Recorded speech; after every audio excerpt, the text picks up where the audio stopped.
Connecting.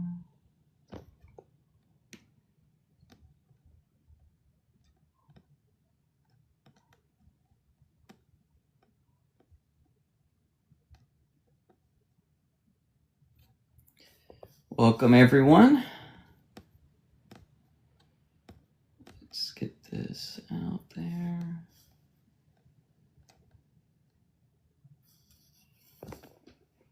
What's up, everyone? How's your Tuesday going so far? Glad you all survived Monday.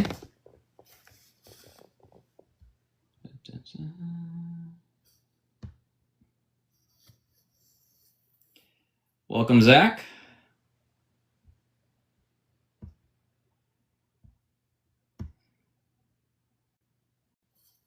God bless you, Kenneth.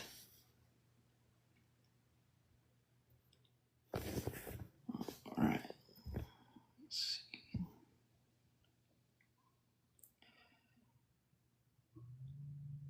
Hope everyone's having a wonderful morning so far, or I guess whatever time of day it is for you.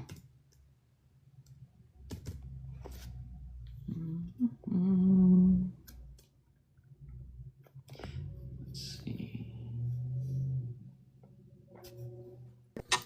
Grand day. How are you doing?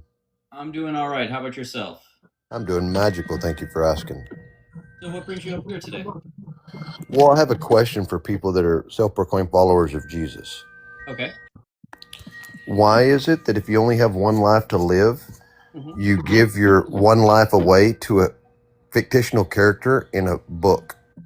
So one, you would need to establish that one, it is a fictional character, but two, the life that I am living is mine to live.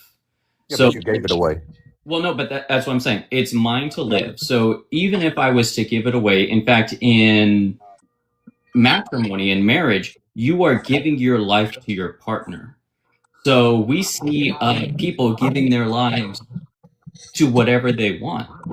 So whether they give it away in pursuit of money, whether they give it in pursuit of power, whether they give it in pursuit of, a loved one, whether they give it in pursuit of their country. So why? Yeah, those have nothing to do with the storybook character. That's does- all you're doing is justifying you doing it. If we want to get technical, the letter J didn't exist until the 1700s, so no man named Jesus ever walked around and was pinned to a cross. Ever. That's fictional. The letter J did not exist, so Jesus could not have existed. And we don't translate names. Nowhere in English do we translate names. If you go from So one, we do translate names a lot, and then two, now you're going to mute me. That's hateful. That's not Christ-like. I was in the middle of speaking and you muted me. How? because this is my That's life, not my Christ-like. topic, and That's if you're not going to come Christ-like. up, That's not Christ-like. Christ said that if someone rejects your message, to walk away and not to throw pearls before swine. I did ask for people to come up to be respectful, and that this is supposed to be a place of open communication on the question of whether or not belief in God is rational. You came up here asking me, why would I give my life to a fictional character, as if it wasn't my life to give?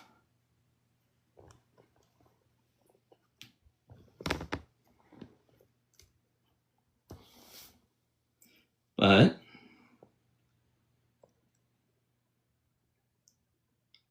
yeah, like Jesus did not say that we are to teach to people who are not willing to listen. He told his apostles that if they went to a city and the city rejected them, to walk away and shake the dust from their sandals, not to throw their pearls before swine. So if you don't want to listen to what I have to say, then I'm not going to talk to you.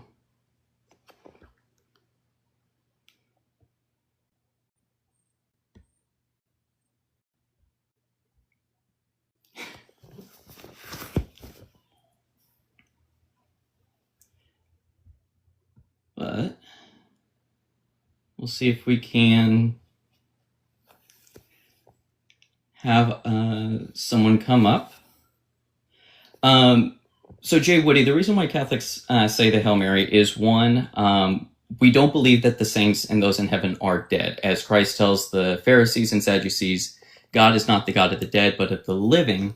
And when you look at the Hail Mary, The first half is scripture. We are saying the greeting of the angel Gabriel and the greeting of Elizabeth to Mary. And then the second half is identifying her as the mother of God and asking her to pray for us, just like I would ask you or my family members to pray for me. But it looks like we've got another person guest. Is it exasperated? Well, technically it's not exasperated because of the Okay. negation symbol. Oh, not exasperate. Okay. But you can call me Empathy, you can call me Nick, you can call me whatever you want. All right. Well, what brings you up here today, Empathy? Oh, I would like to discuss the background. When you say rational, do you mean like the strong evidence which can be like logically conclusive? Do you think it's valid? Do you think it's sound? Like which would be a property of validity? Yeah. Like So, at the very least, I do believe it's valid, and there's at least sufficient evidence to justify why one would believe in the premises that lead up to the conclusion. This is not saying that belief in God is more rational than disbelief in God, and it's not saying that belief in God is the only rational option to have. It is my opinion that, and my understanding that someone can hold a false conclusion for rational reasons, and one can hold a right conclusion for irrational reasons. And so, when I'm saying that belief in God is rational, it's really countering the claim that I see a lot of times by individuals who will say that, oh, if you're a believer in God, you are acting irrationally. And my hope in doing this type of conversation is just to show that no, like people can arrive at different conclusions for rational reasons, even if the conclusion ultimately is incorrect. so your rational reasoning for the validity of God's existence would be non-contradicting then? Is that the claim you're putting on the table? It would require non-contradiction, but it would also need to not invoke any formal logical fallacy. So it would need to be a valid, like if you were to lay forth an argument for God in a syllogistic structure and a logical structure, it would need to follow proper logical form. Well, yes, that would be dependent on syntactical logic, but within the broad scope, because when we're invoking the possibility of something, I guess the problem is you can lay the argument out within logical possibility, but if you're proving God through necessity, this would be abstractional, which would be S5 modal logic. So do you have a formal... Yeah, so I don't like using the modal ontological argument. So my particular theological background is more specifically the Thomistic theological background, and Oh no, so you think there's a divine essence and the essence of God is a positive property of being a maximally great being? No, that is the ontological argument. For the Thomist, we believe that, and the thing with the Thomist is that it's not essence in like the Platonic sense. Essence is what people nowadays mean by identity. So like if I was to ask what you are, you would say a human being. And a human being is us looking at other similar things. So like looking at you, looking at me, and looking at other similar things. Relative identity. Yeah, and then abstracting that to a common shared traits that we would call the human identity. And that is what the Thomists mean by essence. They don't mean something's like... I have contention with that because human identity would just be an abstraction of like some qualitative state. Whereas if you're saying like we're relatively identical to the state of consciousness, it would just be a categorical mistake then, because the Thomist wants to suggest some account of like reasoning through idealist means. So the Thomists hold to what's called moderate realism.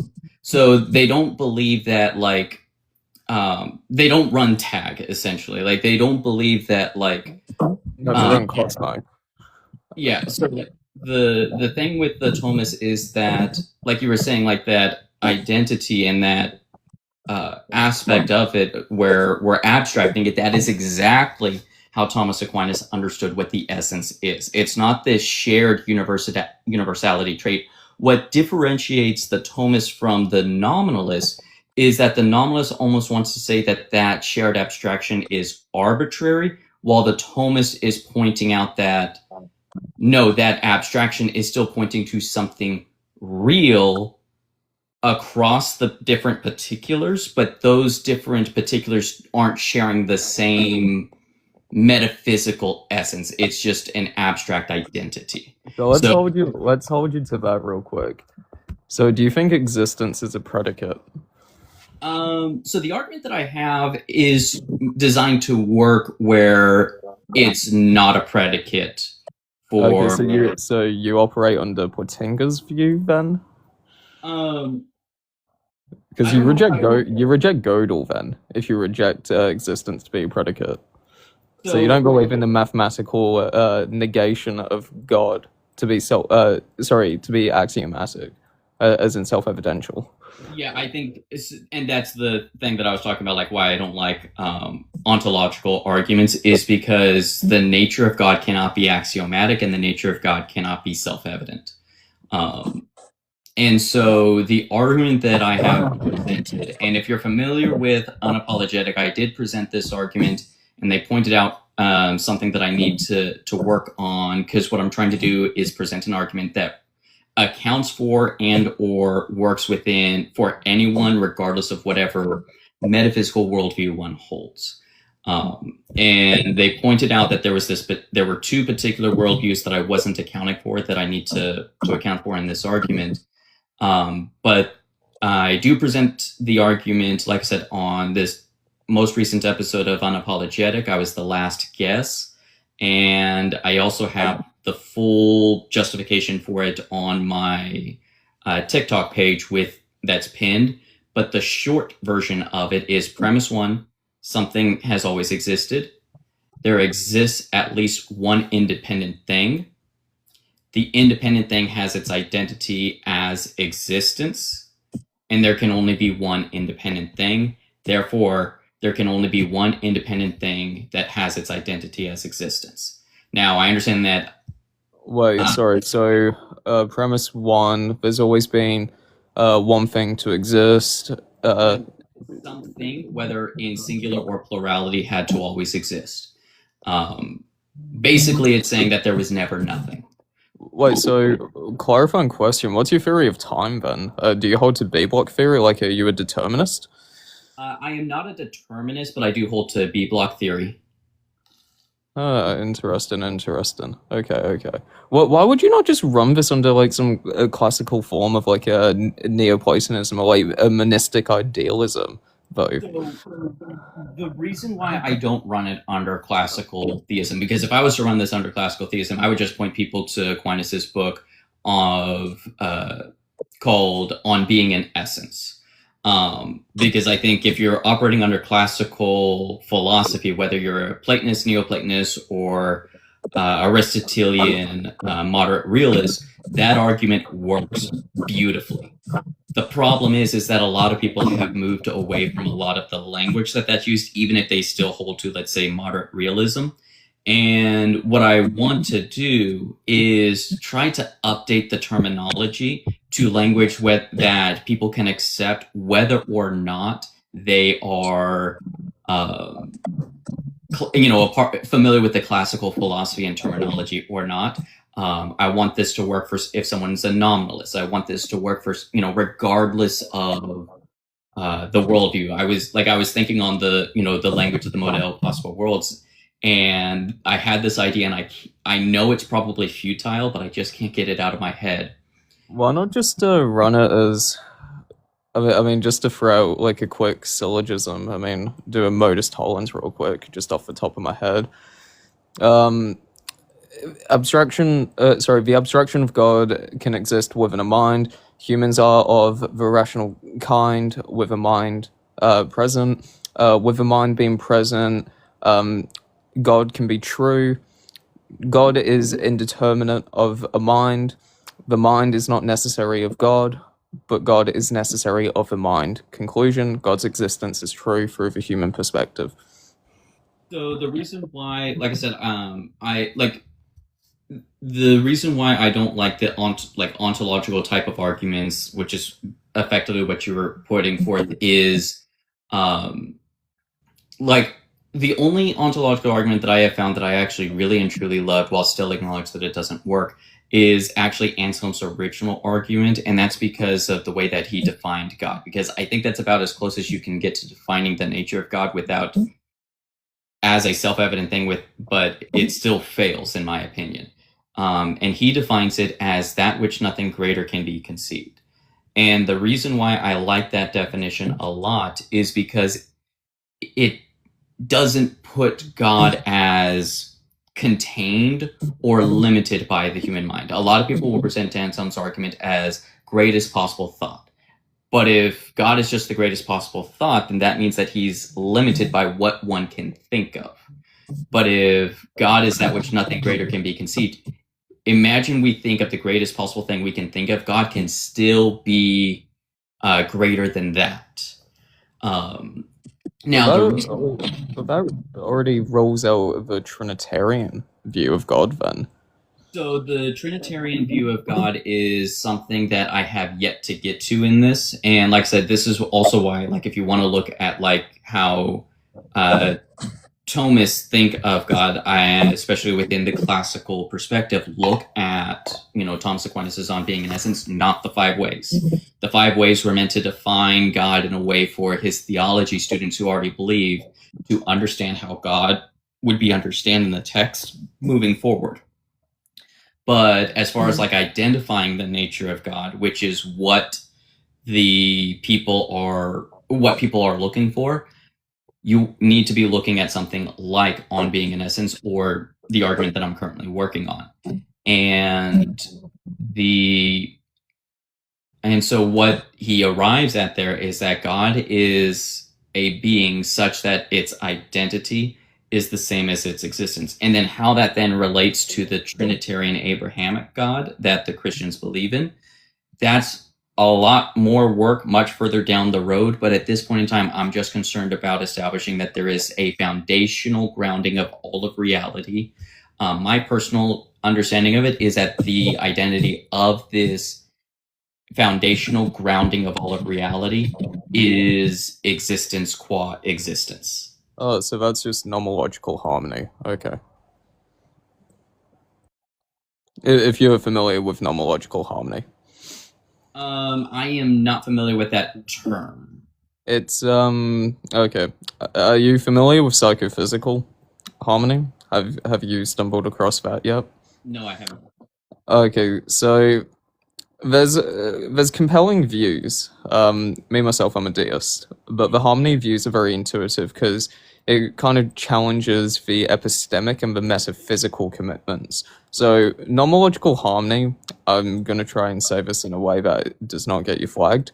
It is fine-tuning on schmack.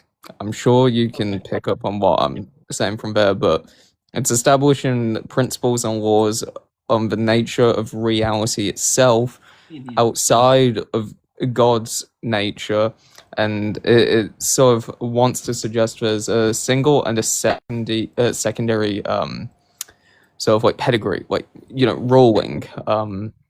So I think that view might be intuitive for you to look into a little bit more. I'm not like well versed in it, so I can't really speak much on it, but from what you're suggesting, it sounds very along the lines of it. Yeah, at this point in time, the way that the argument is phrased, it's not making a claim whether this is a personal God, so it's not saying that whether it's theistic or deistic or anything like that. In my experience, if I'm trying to talk to someone and, get them to understand where I'm coming from, this is the first step, especially if they think that just like being religious in any capacity is irrational. This is the first step to get them to be open to the idea of the positions I hold much further down the chain of reasoning. And so this is a part of it's actually a part of a much larger work. What I hope to do one day is write a book that's starting from God and moving from God, identifying its attributes and nature, to then determining if a being of this kind interacted with human history, and then continuing on from there and eventually landing at the Catholic Church. Okay. Have you looked much? This is like step 1 of step 20, essentially. Have you looked into LPOE and MPOE, the moral problem of evil and the logical problem of evil, by chance? I'm not sure if it was those specifically, but I did have someone send me an argument. I think it was called the Model Ontological Problem of Evil. It was, let me see if I can't find the thing that I was. Anyway, so I was working on it, and the argument in and of itself does work very, very well. Unfortunately for the author, he did make the claim that this argument would work even against the Thomists. And so the friend of mine that saw it and had read it sent it over to me. It's like, hey, this guy says that this works against Thomistic theology. Have a look, and see what you think. But let me find it. Oh, I do have to get going in a minute. I'm not running away or anything. My dogs recently gave birth, and so I've got 13 Labradors I've got to look after. Yeah. But it's Evil and the Ontological Disproof by Carl Brownson. You're able to find that online, and that was an argument that was presented to me for me to look at. Sorry, what is it called? Give me 10 seconds once I go teacupped and say it so I can just type it up. Yep. Let me know when you're ready. Yep. Evil and the Ontological Disproof. And it's written by Carl Brownson.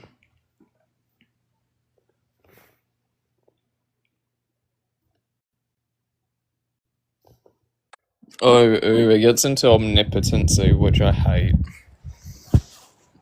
I mean, he does that, and he's arguing against the triomni God, yeah, but that is the argument that I was presented to as far as like the different problems of evil. And the way that I respond to the problem of evil is I think there's a category / difference of definitions in the terms being used between like say the Catholic Church and people who are bringing up the problem of evil, but that's a whole other conversation. So what I love to do is I reject the Trinity. I think it's one of the most BS positions to hold. And so my kind of like way to trigger Trinitarians is to ask, if we had conjoined triplets, would this be the equivalent of a triune person being identical to God? Yeah, the reason is that Thomas, like I'm still looking into it and still trying to understand it, but Thomas Aquinas does have a very interesting idea on how personhood relates, and especially how person for God relates to the dogma of divine simplicity. And the argument that I hold, or the position that I hold, is not that I can show that that one can reason towards the Trinity. I don't think anyone is able to do that. The position that I hold is that I'm able to show that the doctrine of the Trinity isn't irrational, but I can't show that one can arrive to it on logic and reason alone, if that makes sense. No, I completely get that. I just simply think everything is of mental states, and there's a fundamental component of reality, and that's going to be the mind. And I think like our physical, well, I wouldn't say our physical, but like our flesh, like our 2 arms, 2 legs, 10 fingers, 10 toes. I think this is merely like an abstraction of our consciousness residing within, and that's what's physical. Gotcha. But yeah, thank you so much for the conversation. I know you said you had to get going. I appreciate it. Have a good one. You too. All right, and it looks like we had a no-sing. Hey, is it Uno Singh, or how do I pronounce the name? Uno King. Uno King. Okay. What brings you up here You today? just call me Uno. Now I was saying that like it says belief in God is rational. I am a Catholic Christian believer. If you disagree with the problem, call in. Yep. But what do you mean by rational? So, by rational, all I mean is that it's following valid logical rules. So it's not committing any logical fallacies, and it's not committing any, um, and that the conclusions follow necessarily from the premises. It is not Okay. claiming that the conclusion is true. So It's like go ahead. so if you're a Catholic Christian, aren't you automatically going against like your beliefs because you pray to Jesus? You pray to Jesus, right? Yeah, but I'm not sure what that has to do with how that relates to what I'm saying. Because like you know the commandments? The Ten Commandments, yeah. Yeah, what is the first commandment? I am the Lord your God, you shall have no other gods before me. Okay, and he says he is one, right? Yeah. And then you Christians turn it into three. So that's getting into the question of the Trinity, like I was talking about with Not Exasperated. What I'm saying is that I cannot show to someone that the Trinity is true. All I can do is show that But you believe Jesus is God? Yeah. So there you go. We have God and now you have Jesus, so either way you have made one into two. So this is the way that the Catholic Church understands. But You have what a thing is, and you huh? have who a thing is. So if I was to ask what you are, you would say a human being. If I was to ask who you are, you would say Uno King. If I was to ask Jesus who he is, he would say Jesus Christ. If I was to ask what is he would say I am man and I am God. If we But were that's to two. So that's two natures. That's two answers That's for two. That's two separate consciousness. not two separate consciousness, because the consciousness is in the person. No, brother. Look, when you know the story of when he's in the garden, right? And he's praying and saying, Father, take this away from me. Yeah, he didn't. He said, "Let your will be done." That means there's two people there, So, and you don't pray to the one that he was praying to. You pray to the one that was praying. so here's the thing, Uno King. But you get it though. In Catholic theology, Jesus, when he was incarnate, had two wills. He had his human will and the divine will. And the prayer in the Garden of Gethsemane was his human will rebelling against the divine will because his human body did not want. So there is two. No. You just said it. One was rebelling. One was rebelling from the divine. So there is two. Have you ever struggled with addiction? So no. So that has nothing to do with it.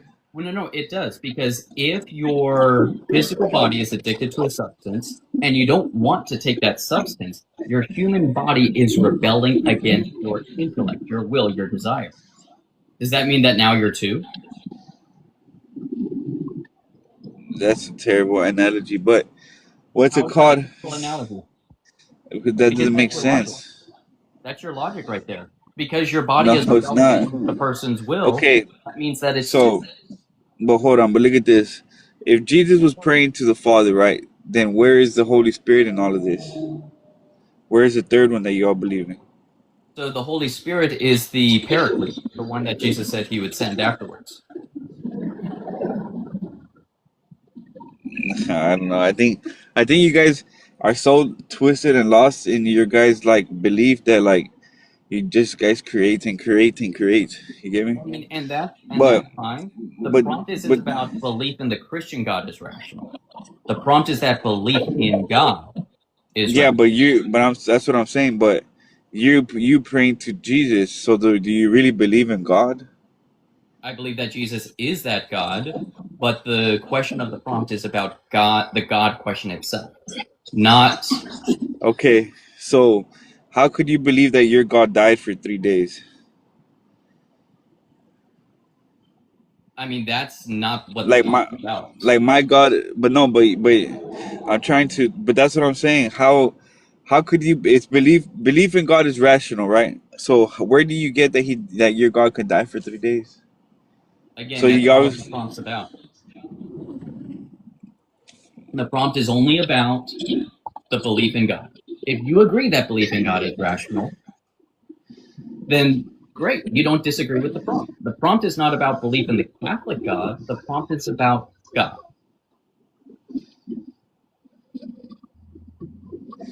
I don't know. I don't think you believe. I don't think you understand what God is. But yeah, you gotta fix your. You gotta realize, brother, that like I don't think you guys know what God is or who He is. Well, that's So a I don't different think you. conversation than what this live is for. But how? No, but I'm saying, how do you ration that you believe in God? If you're totally believing in something that is not God, So I can believe that there is a God, but I can misidentify what that God is. Those so are then you don't know who. So then you see that's what you guys do. Like that don't that's even what make we any do in the sense. prompt. That's showing that we're being hypocritical, or that's showing that we are misapplying the title God to something that we're not supposed to. But that Yeah. doesn't mean that belief in God is irrational. So the question is about the question of God, just God itself, whether it's a deistic God, the Abrahamic God, or even the pagan gods of Zeus and the Okay. question. See, I believe in the Abrahamic God, and either you do or you don't. You can't rationalize on it. Like Abraham, and then all these gods from Zeus and all them, they're all false. You So get me? Like, is God rational? Does what do you God mean, God rational? does God act rational? Does God act rationally? Yeah, I don't think he has to. I mean, if he what he says is, right. So if what he says is, and we were created with rational minds, and our rational minds is how we are in the image of God, then would that not mean that God has rationality? No, because God made us to believe in Him, but the devil is the one who makes us think this. You get what I'm saying? Make us So you believe think in. rationality comes from a woman? Yeah, because he's giving you like a here, like the devil is meant to distort you. You get what I'm saying? So that doesn't answer my question. Where does our gift of rationality, our ability to use logic and reason, come from? Free will. And where does our free will come from? It was something that God gave us. So that means that our rationality comes from God, because if God gave us our free will, and our free will is where our rationality comes from, that means that God gave us our rationality. So our rationality is a good thing. Now, can it be used for evil? Yes, just like our free will can be used for evil. But it still means that it came from God. So if our rationality came from God, would that not mean that God wants us to use our reason and rationality? Yeah, but it's like, So what's giving God you your thoughts? if God wants us to use our reason and rationality, would that not mean that God wants us to use them to arrive to truth and to arrive to Him in order to know Him? Say again, say again. So if our rationality came from God, and everything that God gives us is meant to point us towards Him, to orient us towards Him, because we're supposed to use our free will to choose God, correct? Yeah. So that also means that we should be using our rationality to orient ourselves to God. Now, you had said earlier that God is like we can't use our rationality to get to God.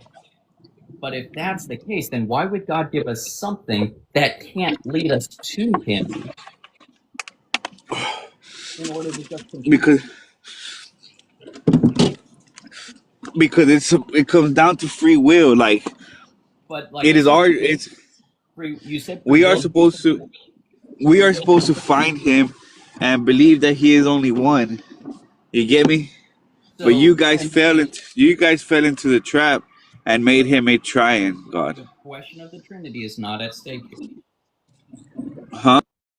The question is about God. We don't even need to get into the Trinity question. You had said that we can't. But you're a Catholic Christian, brother. It doesn't matter.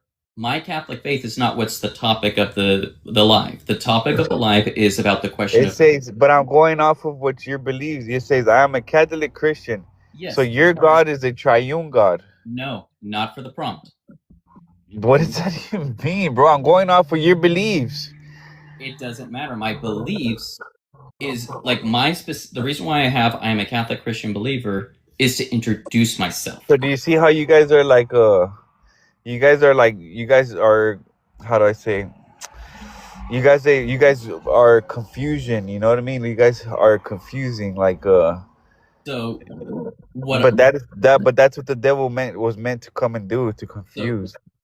So I'm trying to clarify so that way then you're not confused. The reason why I am a Catholic Christian believer is to introduce myself. So that way then people know who I am and where I'm coming from. So that's the thing. I understand that, brother. But the question is about the belief in God. So let me ask you this, King. So that's what I'm saying. You're being rational, so you don't believe in one God. You believe in Now you are saying that God is irrational, because if you're saying that rationality leads to the Trinity, and rationality wouldn't lead one to the idea of this. What is the definition of rational? Rational means that if the premises are true and there are no logical fallacies, then the conclusion is true. So rational is a tool we use to help us to arrive at truth and knowledge. So if you're claiming that something is irrational, it means that that system can't be used to help us to arrive to truth. So it's like this. I'm trying to see your point. So like Moses, right? When Moses, peace be upon him, right? When God told him to strike the ground and the ocean split, right? Mm-hmm. And he said walk across, and then the Egyptians were drowned, right? Mm-hmm. Okay. And then time passed, and we didn't know it was true. But recently, the scientists found all these chariots under the water, right? That's actually contested. No, it's there. They found the wheels. The wheels stayed because the wheels were made out of gold. Everything that was made out of gold stayed there. You know So let's see. So the claims that Ron Wyatt discovered coral encrusted chariot wheels and human remains at the bottom of the Red Sea in the 1970s and 80s, are popular, but they lack validation from professional archaeologists. There are no peer-reviewed evidence existing of the claims, and mainstream scientists identify them as misidentified coral formations. So you gotta, so you go and you look up the pictures that these scientists took. Like, we all know what wheels look like, bro. Like, we all know what chariot wheels look like. That's what I'm saying is that it. But you have to understand that happened like thousands and thousands of years ago. So of course the coral is gonna take over. So right, but they're saying that there isn't a wheel underneath. There's not one. There's many. No, you misunderstand. I am saying that the claim that someone found it and it hasn't been re-verified. No one's been able to refine. Yeah, well, that's the thing. Like, they're not going to want to do that because, like, they want to do that because if they can prove that Moses existed, like, holy crap, that changes a lot of our understanding of history. No, I know Moses existed. I don't have to. No one has to prove to me that he existed. Like, I know he existed. Who don't know that and would love the proof of it.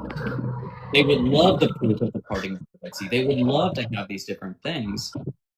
So all I'm saying is that, yes, I believe it happened as well, but to sit there and claim that we have evidence of it happening, when at best we have one individual claiming it that hasn't been supported by anyone else, you want to be careful doing something like that.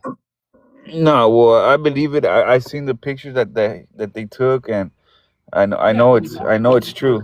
And that's fine for you to hold, but for you to posit that this is accepted by everyone, that's when you get into dangerous territory. But that's the thing. Like, if like, think about it, brother. Like, think about it. You have these ancient stories. See, is that you being rational over it? Like, that is me being rational because, like, okay, I see now. I understand what you mean by rational now. Like you you kind of decide not to believe it, even though the evidence is there. no, that's not what the claim is saying. Let me put it like this: if 100 people told you that you had a third arm, would you believe them? The what? If 100 people told you that you had a third arm, would you believe them? If I had what, brother? I can't hear A you. third arm. You had 3 arms. If 100 people told you you had 3 arms, would you believe them? I would obviously be able to tell that I don't. Right? What if 1,000 people? I would obviously be able to tell that I don't. What about 20,000? It doesn't matter what number you tell me. Okay. So even if you had 2 arms, you wouldn't believe them because you can see and verify for yourself based on the evidence and your ration and reasoning. That's not. Yeah. The bandwagon effect, or the popular effects, where somebody does something as true as Is there any way that you could put like the pictures that they took of the coral reefs so people could see it? I'm on my Have you seen them though, the pictures?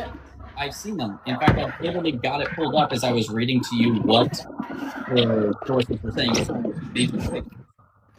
Hey, I mean, have you ever seen coral reefs before? Yes, I have. And they weird. Hey, isn't the shape of those exact coral reefs under the Red Sea oddly similar to what a wheel would look like? It is similar to what a wheel would look like, yes, but that doesn't mean that it is a wheel. That's crazy, right? But that's the point that I'm making. Like, have you ever seen when they find Viking swords, covered in coral also? And then they take the coral off of those Viking swords and are able to reveal that the sword underneath. They haven't. Yeah, but the coral takes the exact shape of the object, you know. I understand that, but they haven't the wheels. So hey, that's crazy to me, man. So I'm pretty sure like the coral did the same with those wheels that are there. I mean, you can go to that, but the problem that I'm trying to tell you is that yeah. So, but what I was gonna get to, so we went through this. I could tell you being rational about it. So when that happened, right? Moses, right? Was and God told him to do that. Was he being rational, or did he rationally believe in God, or yes, did he really believe in God, or did Jesus give him the power to split the sea? You get what I'm saying? Like, belief is not the opposite of rational. Huh? Belief is not the opposite of rational. No, I know, but I'm trying to understand you, brother. Right. And what I'm saying is that a belief can be rational and a belief can be irrational. Knowledge is a kind of belief. It is a justified belief that is true. But knowledge is not belief. It's not knowing. Like, you know, like me, like I know that. So, I know that those are the. I know those are wheels down there in the Red Sea because I mean people have talked about it for thousands of years, but you want to believe that it's not. See, you believe that it's not. I know that it's true. I am simply saying that there isn't enough evidence to support that claim that is what they are at this point in time. What I am saying, though, Uno King, is you might want to look up the knowledge, because knowledge is defined almost universally as justified through belief. I don't know if Knowledge it's is me a or you, bro, but somebody's mic is cutting off. your mic is being very loud. But the point is that knowledge is a kind of belief. It is a true belief that is justified. So what I would recommend, if you want to have conversations about whether or not something is rational or not and what counts as knowledge or not, look up epistemology, study up the philosophy of epistemology, what constitutes something as knowledge and what doesn't constitute something as knowledge, and what constitutes something to be rational and what constitutes something as not rational. Because it is possible to be rational and wrong and possible to be irrational and correct. And I'm not sitting up here and saying that belief in God is correct. I am simply saying that belief in God is rational, meaning it is reason-based, not emotion-based, and is based on evidence and logic and reason. That's all I'm saying. Yeah, I mean, I see and I understand, bro. All right. I've Well, just seen I just don't understand how you just don't make it past the first commandment. You know, it's a that's trip. a whole different conversation than what this life is for. Yeah, that's what I'm saying. So you rationally believe in God. You believe you went from one, so you break into three rations. That's a whole different conversation. Like I said, if you bring up the Trinity again, I'm going to wish you a good day. If you have Yeah. but the conversation on the Trinity No, is- I'm probably gonna get off, brother, because I see how you rationally believe in stuff. All right. Well, you enjoy the rest of your day, all right? You too, boss. I'll let- Bye. All right. Let's see. Do we have anyone else? Nope. Does not look like we got anyone in the request box. But yeah, I saw someone. I don't think he was. I'm not sure what his religious background was, but yeah, I don't think he was tracking and understanding what the purpose of the life was meant to be. But hope everyone's having a good day so far. Went out, took my dog for a walk, and wanted to mark every single fire hydrant that was on the trail today. He's never done that before.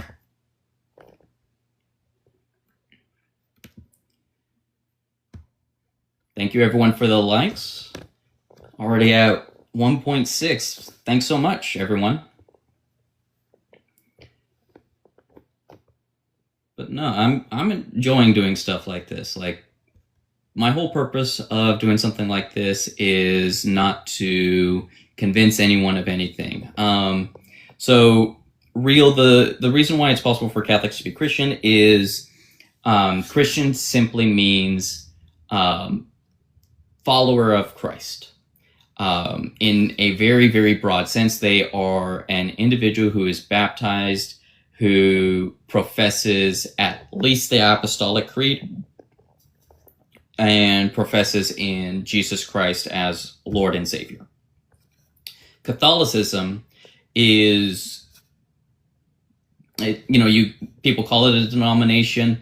It's technically not a denomination because everything else, we can look at history, breaks away from the Catholic Church. But Christianity just simply refers to anyone who professes Jesus Christ as Lord and Savior, Son of the Father and the Triune God, and is baptized, is a Christian, and Catholics fall under that category.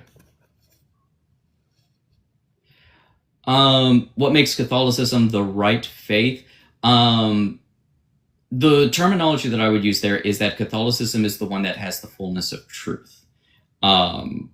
The fullness of, and so someone can be an Orthodox, and the Orthodox also teaches the fullness of truth, and they also have the apostolic succession. They are just not in union with Rome, not for any theological reason, although they'll use theological justifications for the split. But we actually agree on almost every single theological point. We just express it in a different language. And then as far as like our Protestant brothers and sisters, I really like what Blessed Archbishop Fulton J. Sheen stated as that every single religion out there has a sliver of truth. You know, it doesn't matter whether it existed 50,000 years ago or was created in Las Vegas yesterday. It's got a sliver of the truth, but it's only the Catholic Church that has the fullness of truth. And so that's how I would respond to that question. As far as what makes it more correct, that's actually part of a book that I am working on. I want to get from knowledge of this question, belief in God is rational. So showing that God exists and moving from that statement and that belief and working my way down to show that it rationally leads one to Catholicism. But it looks like we just got someone that joined.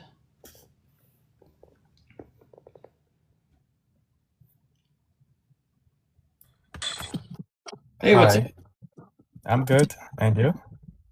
What brings you up here today? Yeah, you said believing God is rational. Mm-hmm. Is it rational to you that the creator of the whole universe has a son? Oh, that's not part of the question. So, like, one can believe in God, whether it is Zeus, whether it is Odin, whether it's one of the Egyptian gods, or a deistic god, or a creator god. Like, my prompt is only about, hey, one can have a belief in God, and it be a rational belief. The reason why I have Yes, but Catholics. God cannot be divorced from his features. If you said you believe in God, the next question is, which God? Because we're looking for the features you ascribed to the God. You can't divorce that God with its features. So if its features are not rational, that means the God itself, the belief in that God is not rational. And that's fine.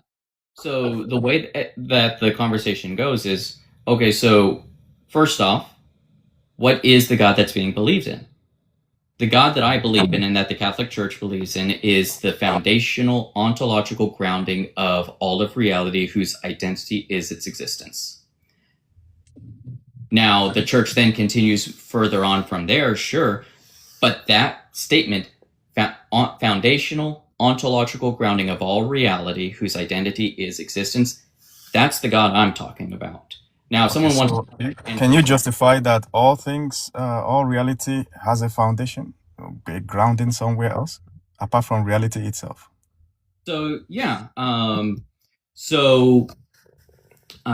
Premise one, something has always existed. Do you accept or reject that? I accept that.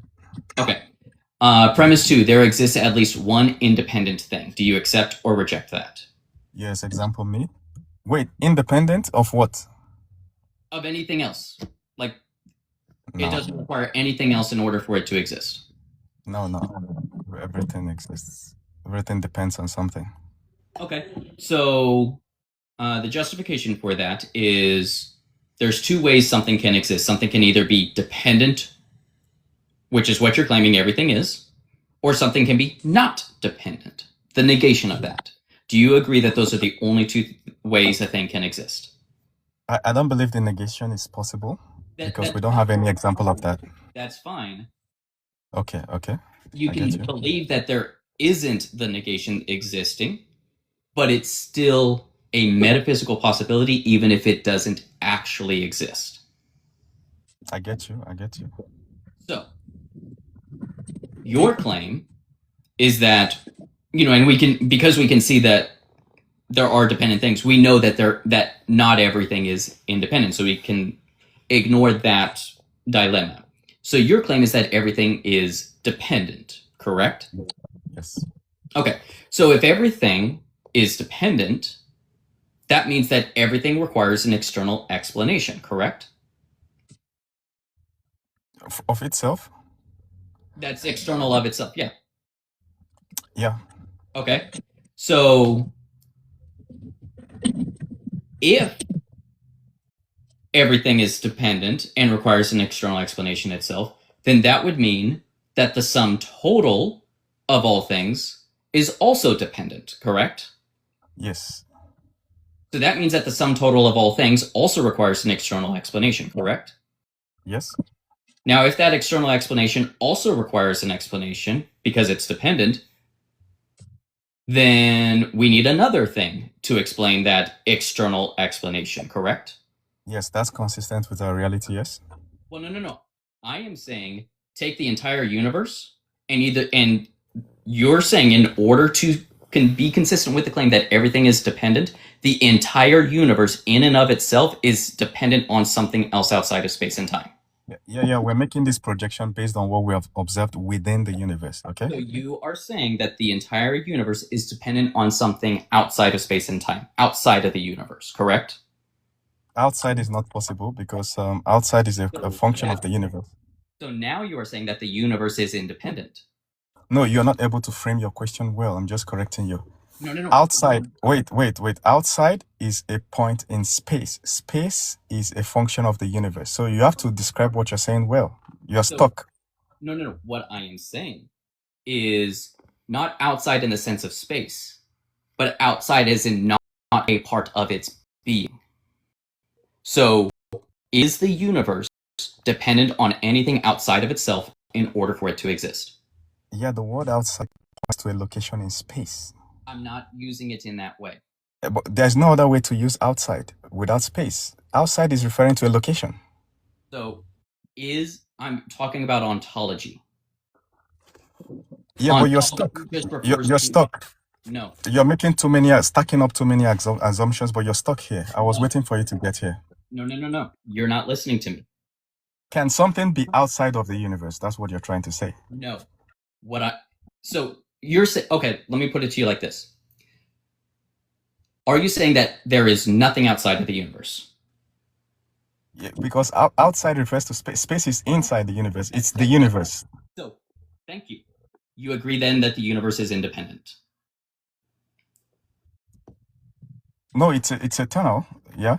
Yeah. So, but that's what independent means, that it's not dependent on anything outside of it. And you just said that there's nothing outside of the universe. Therefore, the universe is independent. That's the best description. That's what premise 2 is saying, is that there is at least one independent thing, and you said you disagreed with it, but now you're saying that the universe is independent, but that's perfectly in line with premise 2. Yeah. Your premise 2 is talking about things within the universe. No, I'm talking about... The moment you get to the universe, I'm talking about... Your premises break down, right? No, you can't I'm proceed beyond that. About the entirety. Yeah, you're looking at the universe as an object within an environment. So which environment is it in? No, I'm not talking about it as an object. You spoke about outside. You spoke about outside the universe, which means the universe has borders, right? And then we're talking about something outside of it, where it's contained in. So, Bal, where is math located? In our brains. Oh, so if I was to open up your brain, I would find mathematical objects? If you have the right equipment, yes. Really? So math has physicality? Yeah. It's a concept in our brain, an image we create, physicality. a method of thinking for predicting how the universe works. We have many methods we created, like physics. So math doesn't have physicality. So what we would find when we open up the brain is just neurons that help us conceive of math, but we wouldn't find math itself. We don't have the equipment yet, but it's there. So you're saying that if we had the right equipment, we would find physical mathematical objects? Yes, because for instance, right now we have the equipment to create vision. You know that, right? So we're taking photons and converting into something in your brain that your brain can see as objects. So which means what your brain is seeing as vision is physical, but it's in the brain. It's like seeing what do you call it? You're equating the phenomenon with the noumenon. Yeah, it's like waves on water, right? Is waves physical? If a water has waves, is it physical? It's a state of the water, right? But it's physical. If we look at the water, we see the waves. Right. That is the same way your brain perceives mathematics. It's a concept, but if we have the right equipment, we'll get down to it. So that is actually very contrary to what scientists and mathematicians say the nature of math No, no, is. no. It's consistent because have you heard of Neuralink? Yeah. Neuralink. Yeah, when you think thoughts, it converts it to movement on your computer, so you can paralyzed people can operate their computer because the thoughts are physical.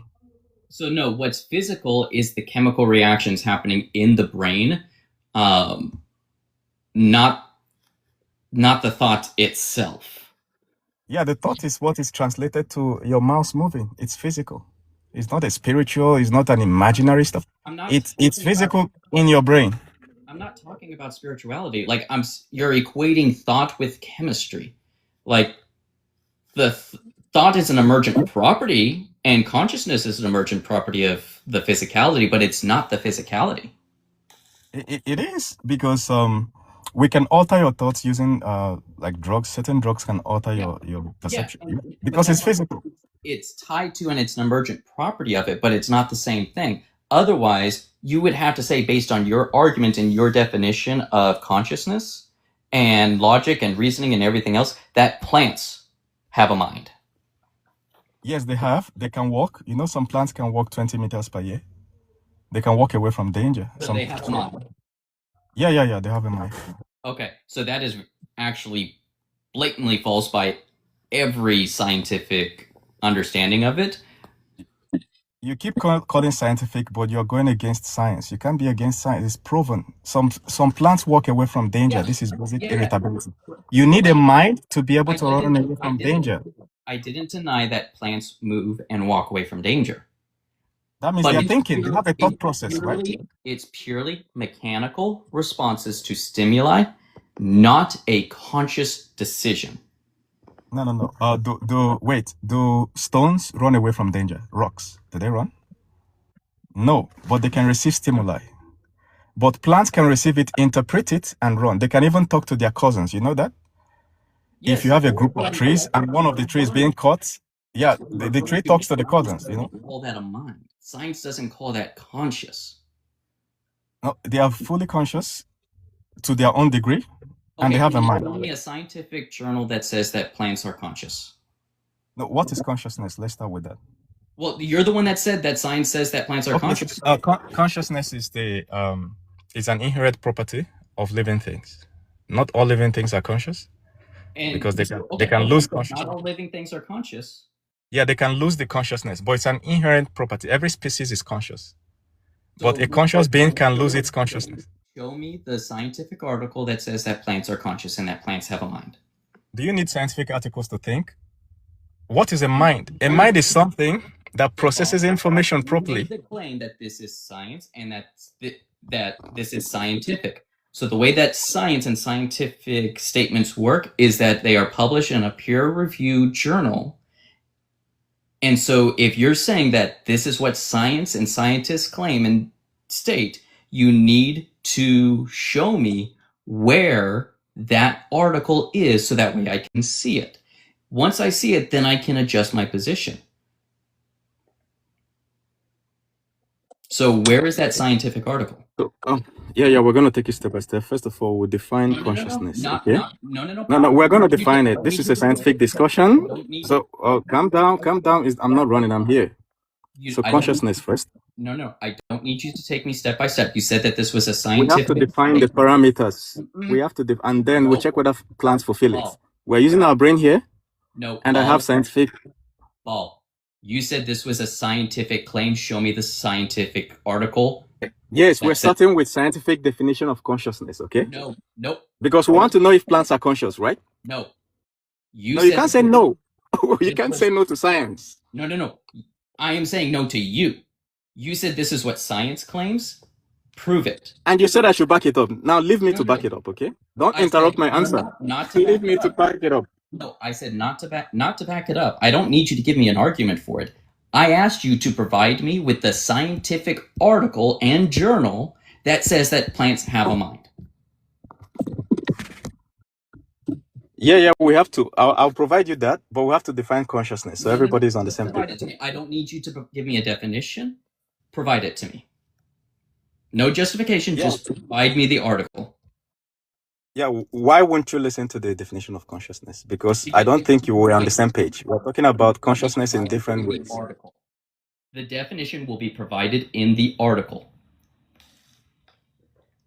So So you just want to read the whole scientific article? yeah, I want to read the article. That's what I said. So my opinion doesn't matter. It's your science. It's your article that matters. Explain that this was a scientific position and So science. why are you blocking the definition of consciousness? We have to define it. Then I'll show No, you the article. Why no, are you saying no? Why? Are you no, scared that Paul. something might come up that You disproves make what you already believe? Paul. If the next phrase out of your mouth is not telling me where I can You find can't the hide the truth by article, threatening me. Are you gonna drop me or what? What are you threatening me with? We have to define the common term, then we look for the science study. Otherwise, you have no position. so the definition is provided in the articles. That's the way that scientific journals work. So if you were to provide me with the article instead of hemming and hawing and trying to just turn it into semantics, I would have kept you up. I've got other guests. Let's see. We got Tree in the queue. What's up? Well, I just figured since the guest was talking about plants have minds. No, I don't. Don't investigate any further. And in fact, I'm going to send the last little bit of the live to my boss and be like, "Sorry, boss, I can't work today. I don't have a mind."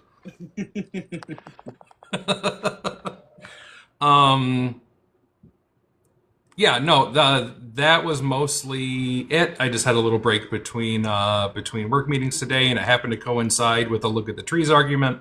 And I figured, well, I picked this name for a reason, so I got to take advantage of it. Yeah. I hope you have a good life. He was a believer, so I never thought I'd hear a look at the trees from a non-believer. Well, you can look at the trees, just don't perceive me in particular. But all right, I do have another guest. Yeah.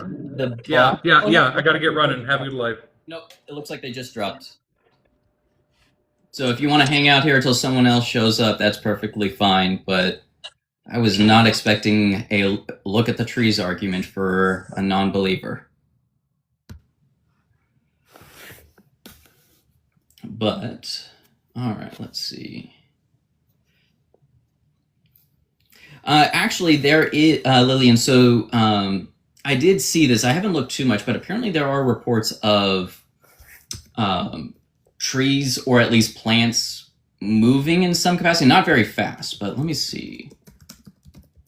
But the claim was that because they quote unquote walk, that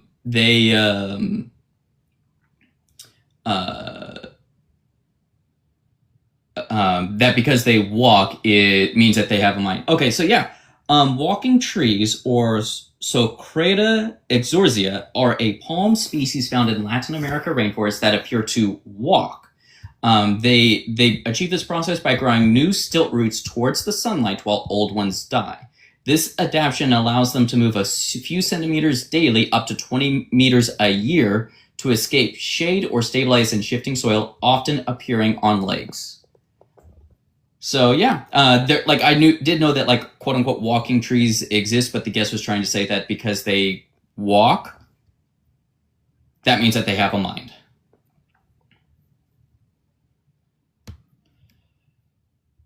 Welcome back, Anarchist Mom. I am terrible with names, so I forget what name you had given me, or had given us the last time you were up here. Not much. Just had a non-believer try to give me a look at the trees argument. All right, Colin.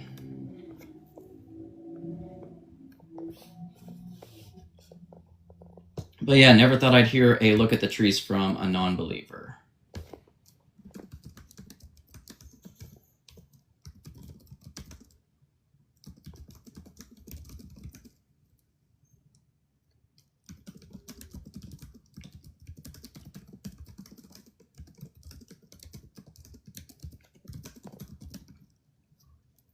Intelligence.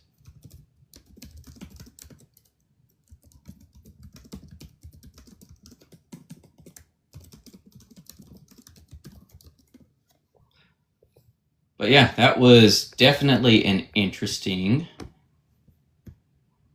tactic. But yeah, I'm debating on getting rid of "I'm a Catholic Christian" from the prompt because it ends up causing a lot of people to come up here trying to argue for something other than the prompt. So that might be confusing. Yeah, he was trying to say that in order for something to have life, it requires consciousness or a mind.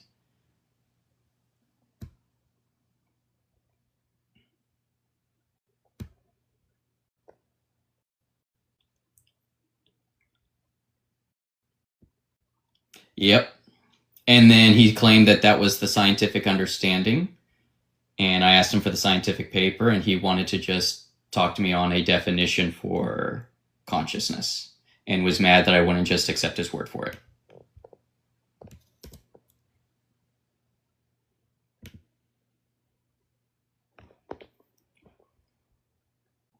Yeah, he tends to keep knocking on those doors, right, Lillian?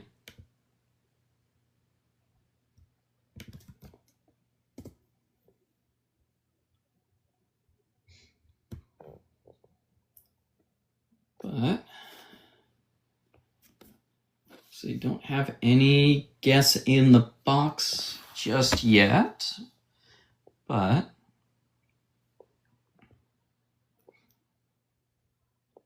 I'm glad you're with us, Lillian.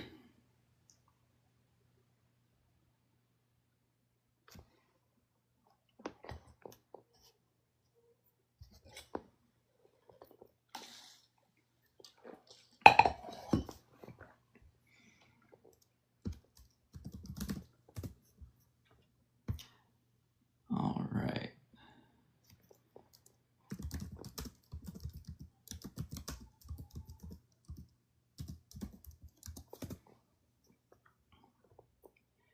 Oh yeah, absolutely. Well, sir, hopefully you survive work today, Colin.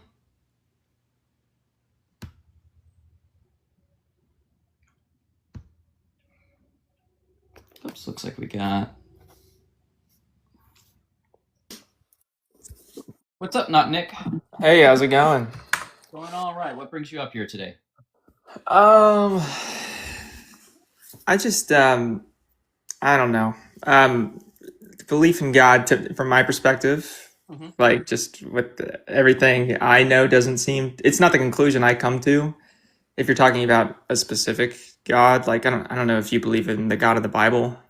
So while I am a Catholic Christian, like it says in the prompt, Oh, my bad. or in the description, not the prompt itself. So the prompt itself is more of just attacking the claim that if someone believes in a God, doesn't matter which God, doesn't matter which religion, you could be a deist, you could be a theist of a non-specific religion, like any belief in the supernatural or in a kind of godlike being is irrational.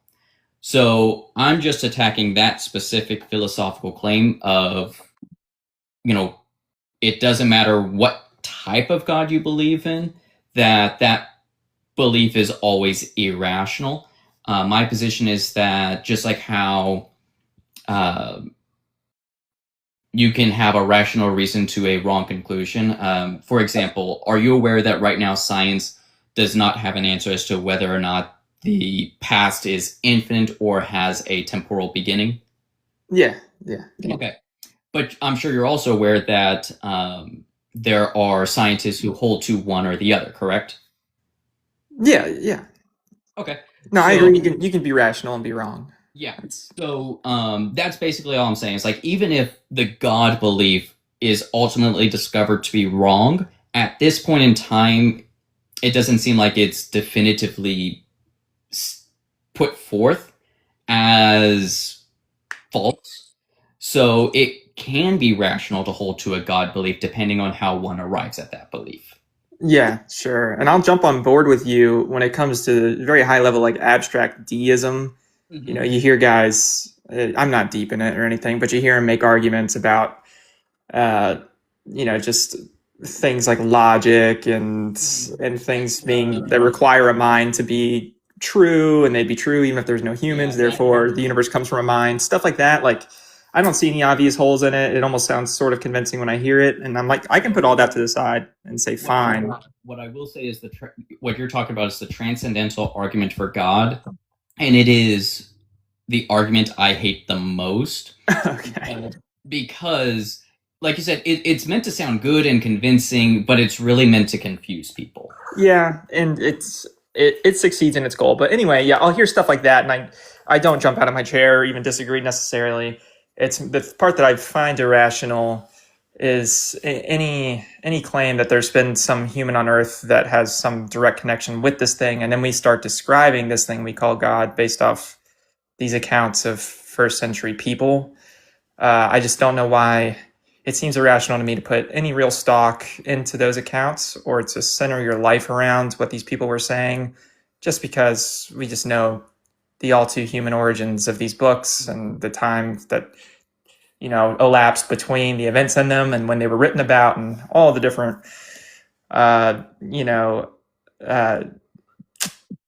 reimaginings or leaving certain books out or keeping them in, and the translations that go. It's just, there are claims of miracles happening right now on the outside of the world in India, and people by the millions will gather to watch them, but we don't really pay them any attention because it would be all too easy to prove that it's true if they really wanted to. So I just don't see it as a rational belief to really think a person from the past was the creator of the universe or his son or something like that. So that gets into that gets into something that I am working on much further down. So I am in the process of working on a book. The goal of the book is not to prove Catholicism as undoubtedly true, where it's true beyond a shadow of a doubt. I don't believe that's possible. In fact, the Catholic Church says it's heresy to even think that could be done. What we do believe is possible is that, this part up here, just like the philosophical God, like we can come to a belief and knowledge of this God through natural reason, but we won't know anything about its revelation to us. In order for us to know that, we start needing to look to history, and that's where, as you put it, it starts getting a lot more tricky. So at that point, you move away from the syllogistic logical arguments. In my experience, though, one of two things end up happening in these conversations. Let's say you're trying to prove a particular religion as true. A lot of people will start with, like, say, in the example of Christianity, that the resurrection happened, therefore Christianity is true, therefore God exists. Mm-hmm. In my opinion, that is committing a fallacy. In order for the logical argument to make sense, you would need to say, it wouldn't make sense to say that, if miracles are possible, then God exists, because the miracles are dependent on God, not God dependent on the miracles. That would be like saying, if the ground is wet, then that means it rained. Well, no, there's other ways for the ground to be wet, but we do know that if rain happens, then the ground is wet. So know that if God exists, then miracles are possible. Not that they actually occur, but you need God in order for a miracle to even be possible in the first place, right? So if God exists, then miracles are possible. The resurrection is a miracle that happened, therefore God exists. But the problem is that you're affirming the consequence, which is a fallacy. Mm-hmm. So so that is the mistake of starting from trying to prove God or even a religion is true, because you're starting in the middle, and the real question needs to be on whether or not God exists. Then we get into the God exists question, and almost everyone that I speak to that is well learned in this subject and understands the philosophy behind it they will agree that there exists at least one independent thing, that we can use our natural reason on getting to independent thing. This is called the gap problem in natural theology. Is now we're struggling from getting this independent thing to God. And I think the way to resolve this gap problem is identifying what enables a thing to be independent. But it almost seems like both theists and atheists are kind of making the same mistake, where we have this gap of, okay, we know that there's this independent thing that we need in order for our accounting of reality to make sense. By independent, you just mean like an uncaused cause or something like that? Not even an uncaused cause, just something that isn't caused itself. It doesn't necessarily need to cause other things. Like, if the universe itself is the independent thing, it doesn't cause itself, and it doesn't cause anything external to itself. So it wouldn't be an uncaused cause, but it would be an independent, self-existing thing. So, but we agree that there is a need for an independent thing, but because no one is really working on trying to identify what would enable a thing to be independent, it feels like, in my perspective, theists will just insert God into that hole, and non-theists will insert the universe into that hole. And both are committing the God of the gaps fallacy, in my opinion, not intentionally so. And so what I'm trying to do is work on something that tries to identify what this independent thing has to be in order to actually be independent. And if that turns out to be the universe, then fine. Like, I'll adjust. But all of the arguments that I have seen that have convinced me have led me to conclude that there has to be, like, in order for the thing to be independent, it needs to be something where its identity is equal to its own existence. This was something that I came to the realization when I was about 18, and then I came across Thomas Aquinas's argument in his work On Being and Essence a few years later. And he does a much better job than I did when I was 18 of parsing out. Now, it was formed under Aristotelian metaphysics, and a lot of people don't hold to Aristotelian metaphysics anymore. But I think that the argument can still work even with our modern understanding of science, which is different than the metaphysics. The problem is that due to people not understanding the classical terminology that Aquinas was using, as well as not being familiar with what the Aristotelian metaphysics are and are not saying, there's a lot of confusion, and I'm working on trying to figure out a way to update that language and that conclusion that doesn't require years and years of knowledge of these things. Yeah. I think it's a exciting, or, it's a fun project to work on, and probably worthwhile, is trying to describe and identify what that independent thing would be. Mm-hmm. But like you said at the start, to say that it gets tricky to tie that into any of our religions today, I think is a pretty huge understatement. I think it's probably a fool's errand, and could just sow the probability of other explanations for these religious groups and stories is so astronomically high. It's like a 21st century interpretation of these things, where we could, I don't know, that's the part that it just doesn't seem to track for me. But again, I'm no expert on the Bible. Yeah, you're good. You're good. But let me put this little nugget in your head for you to chew on. Like, I do agree that this doesn't necessarily prove the Abrahamic faith is true or anything, but it does, I think, help elevate the probability of them being true a little bit higher. So when you understand the history of metaphysics, people say that, Socrates started philosophy and kind of touched a little bit on metaphysics, but Aristotle was really the one to really do this robust study on metaphysics. Hey, Andy. And metaphysics is the study of all being, or all beings. And Aristotle arrives at his quote-unquote grounding of reality as a thought thinking itself. He still hadn't quite gotten to this idea of a metaphysical being whose identity is its own existence. This then continues on. People were continuing to engage with it until you get to Moses Maimonides, who is a Jewish rabbi, and he starts exploring this idea. And he starts coming to this idea of God as being, capital B being, where his identity is the act of existence.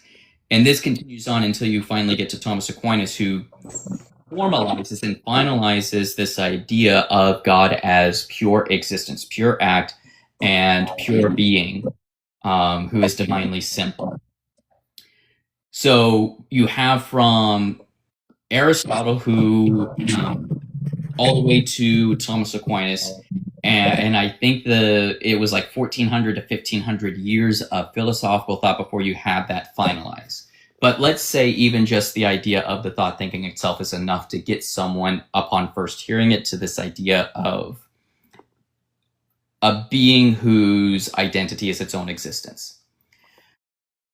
In the Hebrew scriptures, you have what are called the Yahweh accounts, or at least the Yahweh text, where you have references to the God of the Israelites as Yahweh.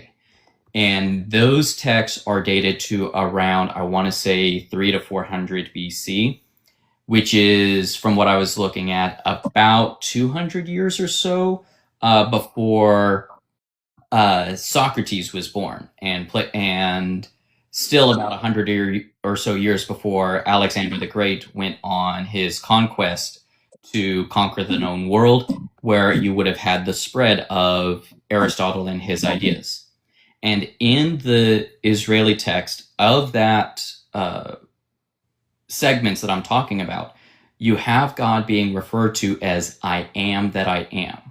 When he's giving his name to Moses, he's not giving a, hey, my name's Catholic Thinker type thing. He's not doing something like that. He's revealing his identity, what he is, what Aquinas calls the essence. And here, God is revealing his essence, his identity as existence itself, which is what as the argument that I'm working on gets to, the need of an independent thing as existence itself. So that revelation there, to me, sounds very anachronistic, as in, like, we wouldn't expect that in this type of text based on the age of the text. Now, prove that they had some kind of encounter with this being. No, I acknowledge that it doesn't prove that, but it does raise the likelihood, and it's very unusual to find something like that in there. So, like I said, look into that if you're interested, but that's the route that I'm looking into to tie that connection in. Yeah, I mean, I guess the problem is always going to be in my mind, and I guess if you're a historical language expert, you would know better. But you read a text that says "I am as I am," that could mean a million things. That could be, whatever you think I am is what I am, or it's self-evident what I am. So I'm just going to say it twice. Yeah, and I have heard people make that argument. The problem is that when I look at, especially like Moses Maimonides, Moses Maimonides is considered one of the is considered to be a highly respected Jewish rabbi and by the Jewish community, so much so that there's a saying, between Moses and Moses, there is none like Moses. And he makes that connection of that's what the divine name is. It's revealing the oneness and the fact that he is that he is. But also, yeah, just to circle back, maybe you could try to put this in as few words as possible. Who wrote that? What we're referencing here, and the I am what I am, and why do we have any belief that it has any connection to this thing that we're calling the one independent thing that is existence, that is the universe? Why would we think that a person writing this has any connection to that? So my contention is not that we know who wrote it, or that it proves that there is this connection. My point is more of, this is odd that it fits so neatly into this, and it's either anachronistic or a really, really weird and crazy coincidence. And I don't know, I know, if someone wants to accept it as a coincidence, that's fine. Like, I understand that my pointing this out isn't strong enough to convince anyone that it isn't a coincidence. But it's, to me, it feels like, because of the way that my mind works in the studies and how I grew up, where I'm very philosophically focused, it to me would be like going to the ruins of Pompeii and finding the instructions to build an atomic bomb. Like, Yeah. how odd this is. Yeah. Okay. Interesting. Well, I can appreciate that. Like I said, I just don't know. I would never be able to point out that it sounds like anything that Yeah. any other parts of the Bible. So, And like I said, this isn't meant to like convince you, Catholicism is true. Like, I don't believe that anyone can show beyond a shadow of a doubt that the Catholic faith is the true faith. And that's not something that is able to be done, in my opinion. But I do think that it's possible to show that it's reasonable and one can hold to that and still be rational. But I do agree that like that connection of like, all right, so fine, I agree that there is this thing that is existence itself, but how do you get that to the triune God of Abraham? yeah. That's my starting point, is for that next step, at the very least. Gotcha. Okay, that makes sense. Yeah, we don't have to get into it, especially because I'm bad at explaining it. But yeah, it's, to me, just to hear my side of it. It's just I don't personally believe free will is a really coherent concept, and my understanding is that it's kind of necessary in all these Abrahamic religions. So that sort of makes the whole project a non-starter for me. You get into Calvinism and they deny free will.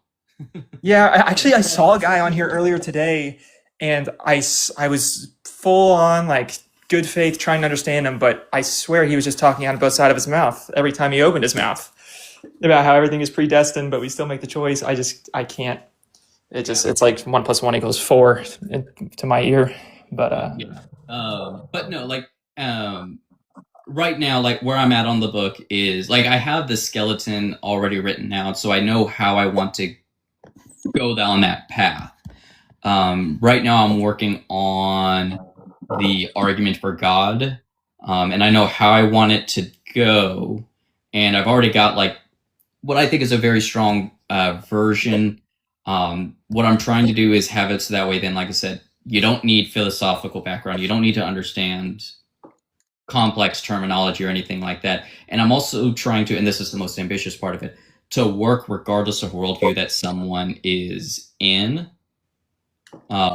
And that's the tricky part that I'm struggling with currently, is trying to make it work with almost regardless of whatever metaphysical priors that you hold to. right. All right. Well, you can count me as a constituent in your census that you better make it work for somebody who doesn't believe in free will. What I will say, though, is if you are interested, and if you're familiar, are you familiar with Unapologetic, Deconstruction Zone, Dr. Blitz, and allegedly Ian? No, 0 for 4 on that one. Okay, gotcha. So, well, those are the 3 hosts for Unapologetic. But if you go to YouTube, you'll they do a show every Sunday, and I did present this argument to Justin and Dr. Blitz. So Justin, I don't think he qualifies as a biblical scholar, but damn if his knowledge isn't equal to a biblical scholar. And then Dr. Blitz, as the name implies, has a PhD in physics, and allegedly Ian is really, really well versed on philosophy. Allegedly Ian, I greatly respect, and I actually call a lot into their lives, but I presented it to Dr. Blitz and Justin on Sunday, and Dr. Blitz pointed out 2 major areas that I need to work on.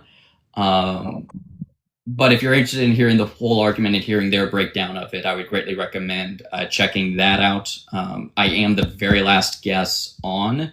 It's around the last hour of the live, I want to say. Okay, gotcha. All right, I'll check that out. Well, unless you got anything else, I wish you a good rest of your day. Yep, you too. Appreciate it. Thanks. Bye. Let's see. I think next is Mic Drop.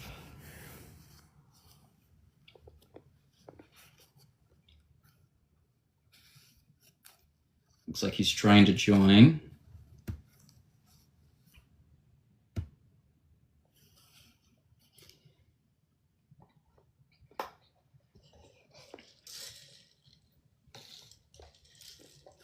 Let's see.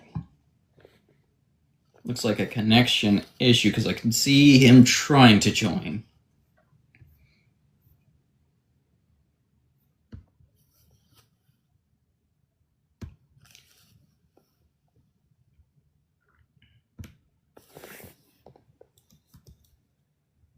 Let's see.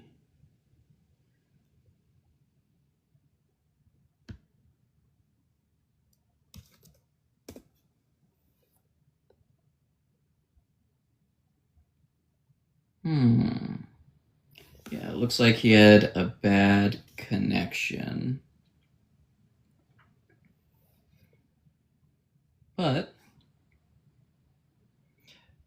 Mike, if you're able to get a better connection, feel free to join back in. I wouldn't say that,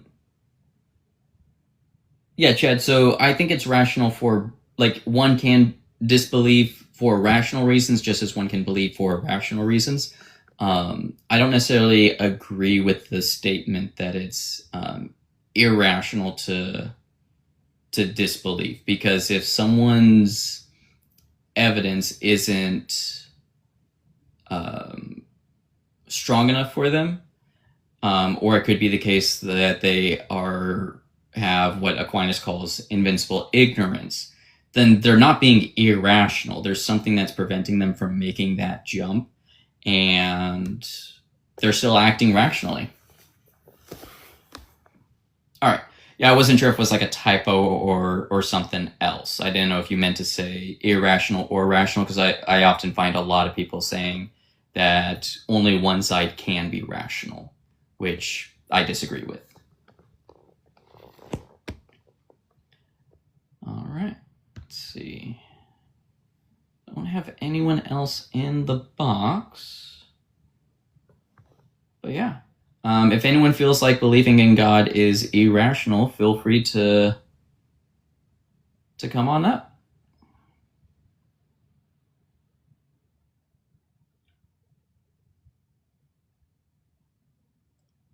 Thank you for the follow, Nodat. Oh, wow. Already at 5.5 likes. Thank you, everyone.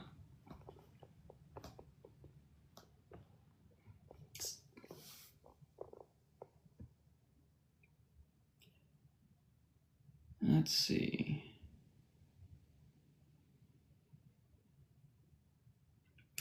So, the irrationality of what specifically? The belief in God or of Catholicism? Because those are two very different statements.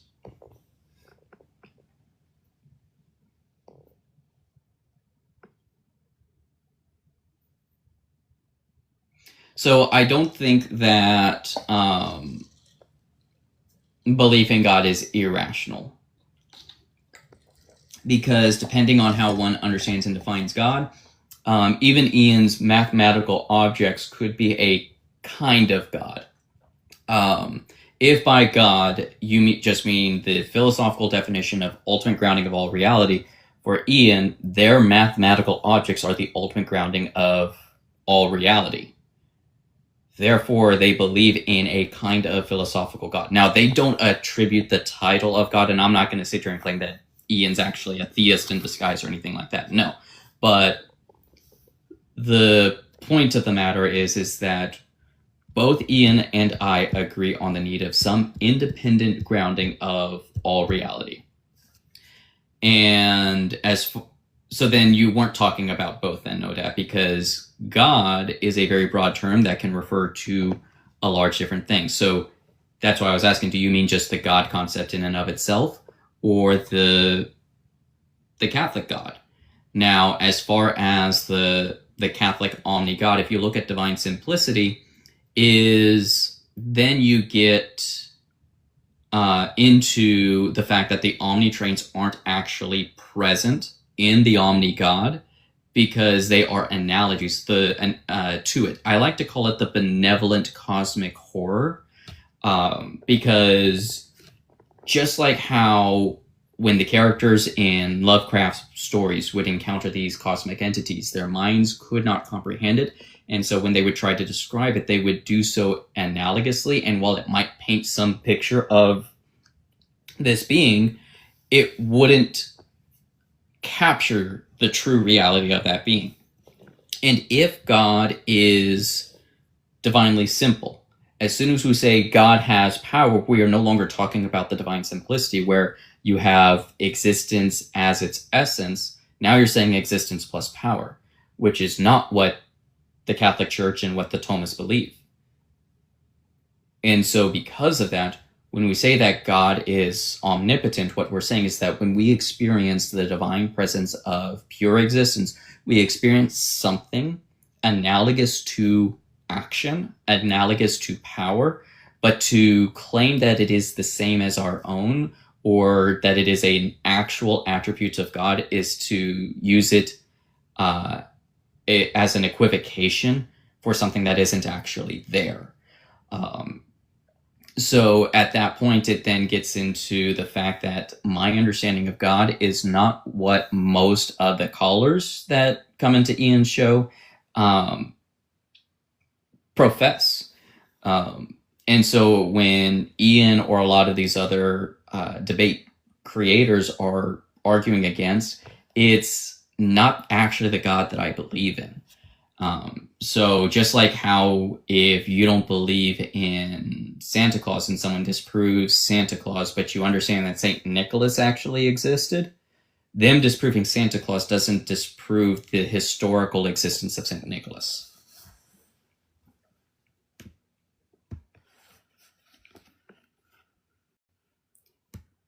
But welcome to everyone that's been joining.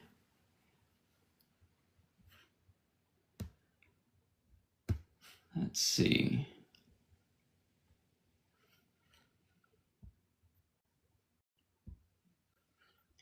But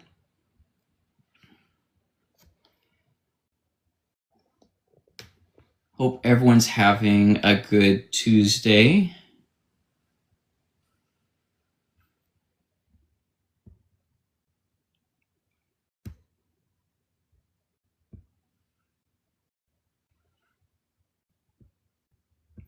But let's see.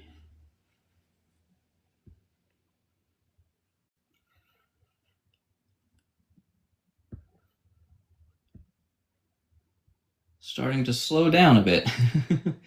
Last few days, it's been almost non-stop guests. But it's been a lot of fun.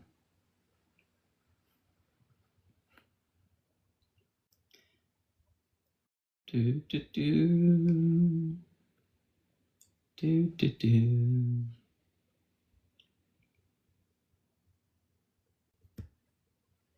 Welcome, Daniel. Hope you're having a good one.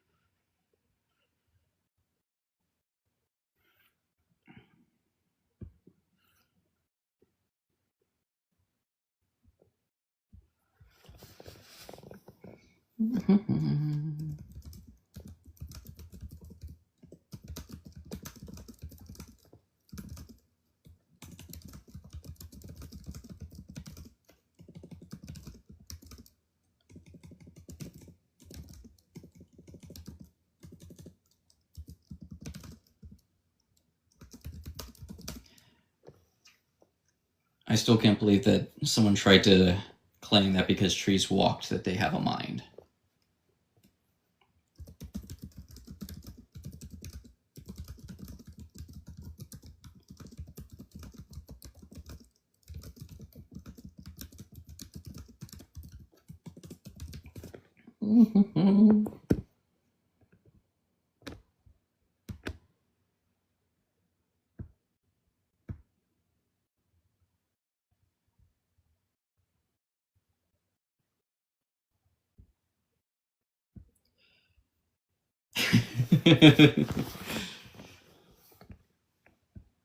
I don't know if it was the point that they were trying to make, though.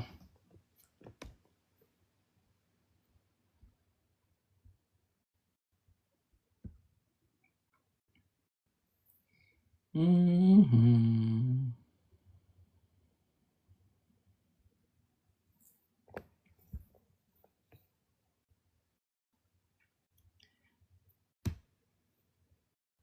Make sure you don't get in trouble at work, Tree.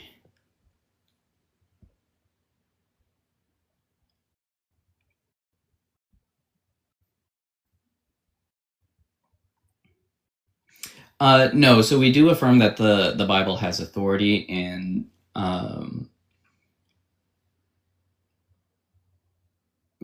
but it's not that the Bible is the sole authority. We also have tradition to go along with that authority, but it looks like we got another guest.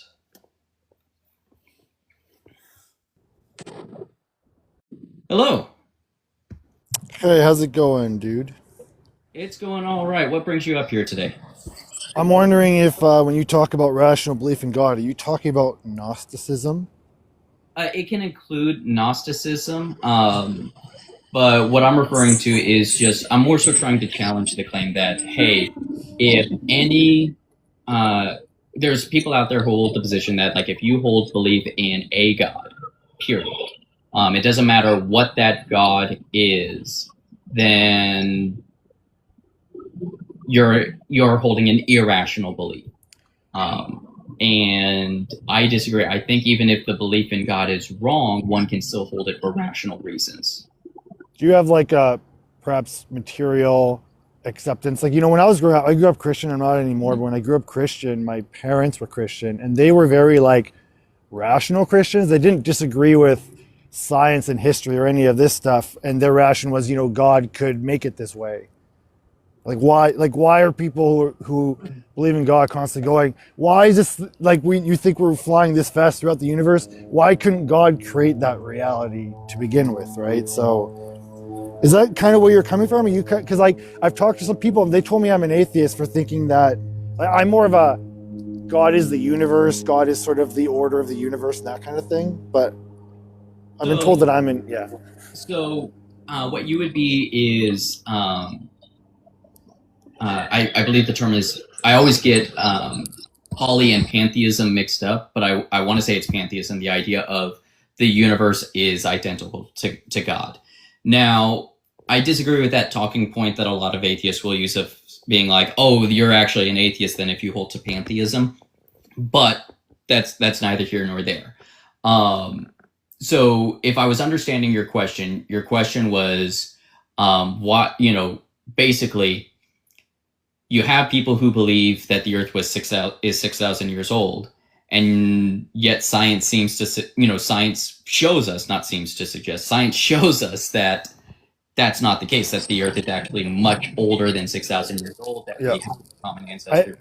I just want to say real quick that humans created science and God created humans. So science is sort of, if you will, a product of God. It's God imbuing us with the wisdom to be able to understand the world. It's not, I don't see why that's anti-theist or anything. Yeah, no, you are 100% correct. So science is our attempt of understanding God's physical creation. And if God cannot lie, and his act of creation is the same as his act of speaking, then when he creates reality, he cannot lie in his creation. So yes, absolutely. Like, science is meant to be our ability to understand how and what God created. And the argument of the Catholic Church is, if it ever seems like argument and the deposit of faith seem to contradict, either the science is being misunderstood or the deposit of faith is being misunderstood, or both. But there can be no true contradiction between the deposit of faith and the discoveries of science. Okay, so this is why people say Catholics and Christians. They're like, oh my God, these Catholics aren't Christian. People say that, people say that Catholics aren't Christians, but they Yeah. are, right? Catholics are like the original Christians. Yes. So it has a lot to do with a lot of different things to separate. But like, for example, so Catholics believe in the intercession of saints, where we can ask saints to pray for us. Protestants don't believe in that. We believe in that the bread and wine of the Eucharist really and truly transform into the body, blood, soul, and divinity of Christ. The closest you're going to get is Lutherans, who agree that the bread and wine have the real presence of Christ, but it's not his actual body and blood. We believe it actually is his body and blood in what we call the transubstantiation. The Orthodox believe the same thing, they just called it something different. And they don't like the fact that Catholics try to provide an analytical reason to this mystery. But I got to be real. It's sort of a weird point to a weird hill to die on. That no, we're actually eating human flesh in a weird magic way.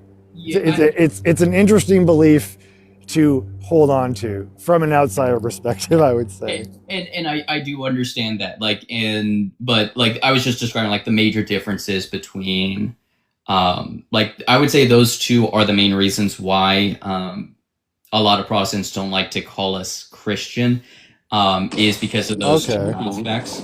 I thought it was related also, or maybe more so, to I can't remember if you said the exact word, but there's this idea in Catholicism that the scripture and science don't disagree, and I think maybe that's probably maybe they don't say it out loud, but that would, I think, be one of the underlying challenges to the largely evangelical, particularly American, so you have religion, Christian religion kind of dominance that kind of dominates the culture, because in a way, like, Catholics are sort of in a way like a minority in their own religion. Yeah. Kind of.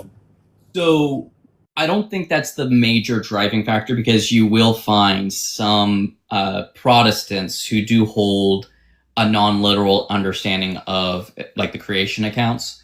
And if you start pointing them to things like St. Augustine or some of the other church fathers, they would agree with those, because they want to claim that their branch of Christianity is what the first Christians believed. So they won't deny. There are some Christians that won't deny. And so now, and so I don't think that is the major point of contention. But the major one seems to be that because we, quote unquote, pray to the saints, we are now putting the saints as gods. So therefore we can't be Christian because we worship something other than God, is what I think the major point of contention. So it's sort of over, if I don't want to be crass, celebrity culture. Kind of, yeah. Sort of who you're allowed to. I mean, a lot of religions have sort of a particular desire for who can represent who. Like in Islam, they can't. It's supposed to really represent the Prophet Muhammad. And I mean, we've kind of allowed for a little bit in Western culture, but it's sort of like a lot more taboo there to sort of even show that guy's face. But that's an interesting that they see it as kind of like idol worship, and that's one of the 10 Commandments. So they're seeing Catholics as, I mean, you're not worshiping idols though. Well, I don't know. I'm not sure if those would be called idols, or if I don't know. I mean, you even have in the Old Testament the angels on the Ark of the Covenant. The golden or the bronze serpent that the Hebrew people looked upon after they were bitten by the vipers to heal them. So God commands them to look on and have these images of reverence. And that wasn't, something to shun. But due to the removal of that history, so to speak, the Protestants are trying to avoid making that mistake of putting something in place of God.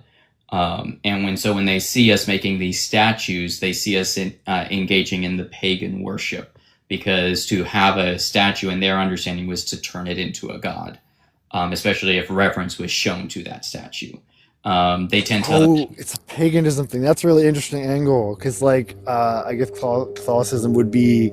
I mean, they sort of replaced a lot of that stuff in Europe and sort of, but also adopted a lot of it. So it's kind of interesting how there's a continuation of that paganism, oppression by the Christian. Maybe oppression's a strong word, but yeah. the I mean, consumption of that culture.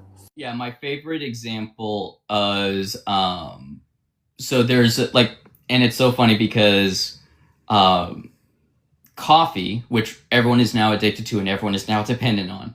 Coffee for a long time was called the devil's drink because it originated in Saudi Arabia, and this was that was the land of the Muslim religion, and so people were arguing that we shouldn't drink it because it came from them. So Islamophobia has existed for many years, but people were advising the Pope that he should outlaw and ban coffee because it is the devil's drink. Well, the Pope, wanting to make an informed decision, took a sip of the coffee and declared, "This drink is so delicious, it would be a shame to leave it in the hands of the enemy. Therefore, let us baptize it and claim it for ourselves." And that kind of helped make coffee be tolerable within the Holy Roman Empire, and it kind of spread from there.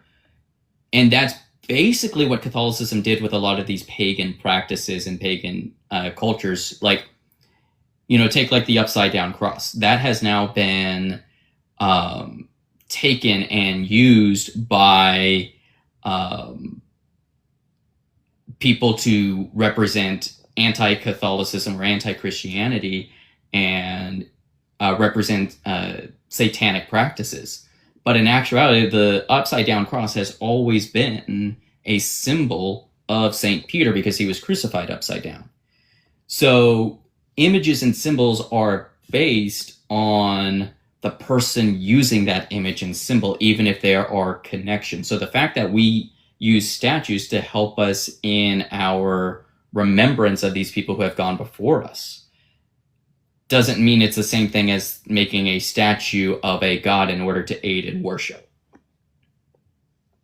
You bring up the most obvious point, which is the amount of crosses that Protestants in America wear.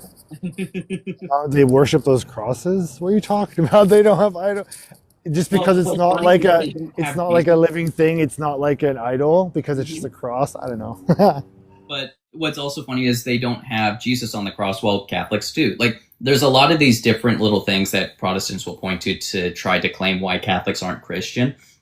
But like you said, if you look at the history, that's not the case. Yeah, I learned growing up in homeschool about like the Roman Empire and the history of Europe, because my mom is European. She's from Holland, so she was really adamant about us learning that history, and she was also Christian, so she taught us all about, and she was like a nerd about it. Like, she really nerded out about it, and she taught us a lot about that history of Europe and how the church and the monarchy kind of together controlled society and the ways they controlled it, and then how what was the 99 Theses in 1500 or something? Yeah. 95. Yeah, the many theses that some guy was like, this is all bull. It was basically just a big post that someone made about how crappy Catholicism was, and people were like, interesting, how about another version? What's funny is, and this is something that's not understood by not only a lot of Catholics, but a lot of Protestants as well. The 95 Theses were not an act of rebellion. So for example, they talk about Martin Luther nailed his 95 Theses to the church door. No, the church door was the equivalent of the community bulletin board in that period. So it wasn't an act of rebellion. It was just a way to easily get the information out to the people. He also did it with the permission of his bishop, because the selling of indulgences really and truly was condemned by the Catholic Church at the time. And you had priests who were ignoring that and acting contrary to the teachings of the church. So Martin Luther was calling for a true, valid reform of the practices. And if you actually look at the 95 Theses, the church and what the Catholic Church teaches, almost all, if not all of them, the church does agree with what Martin Luther was saying there. What ended up happening was political BS.